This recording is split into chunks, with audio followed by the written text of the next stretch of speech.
If you're just getting started with Excel, or maybe you've been using it a little bit, you probably have asked yourself, what is Excel all about? What is it used for? One way of looking at Excel is that it's just a giant grid of columns and rows, but you're more likely to hear Excel described as a spreadsheet package, and that it is, but it's that and a lot more as well, as we'll see in some upcoming examples.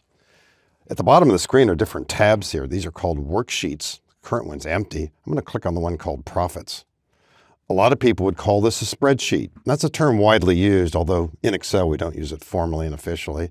We've got some budget numbers here. You can see what's happening based on the headings over in column A. Here's a bigger budget. It's a prediction for the following year. All kinds of formulas in here that we're not seeing right now, but lots of information. And I've seen bigger ones than this too, and you probably will too eventually. Other people use Excel for keeping lists. The next sheet over shows customers. This might be hundreds, even thousands of rows. You might be tracking your inventory, or you might be tracking sales or transactions. There are all kinds of reasons for maintaining lists, and Excel provides lots of great data management tools for handling them. The next list over is a list of your employees. It's got a table feature applied that makes it easier to work with. The next sheet over, called Chart, reminds us that in Excel, we can take some numbers, which for some of us sometimes are a bit boring, we can turn them into a chart. And that happens very quickly too. And there are all kinds of variations on how you can create charts and quick ways to get there too.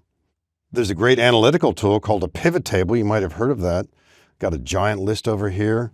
And we're trying to make some sense out of it. Within a few seconds, you can create a list like what we're seeing on the right that analyzes the data by region, the products, and so on, the customers. You look at those various column headings over on the left, and you can see how we could quickly come up with these, and you don't even have to write any formulas. And if that were not enough, there's some smart art features, like this organization chart on the right. There are about 200 variations, not only on an organization chart, but things like Venn diagrams and production charts, that sort of thing. Got a specialized title over here in the list. So there are lots of different applications for Excel. It's used throughout the world for a variety of different purposes. It's probably the most widely used software package in the world.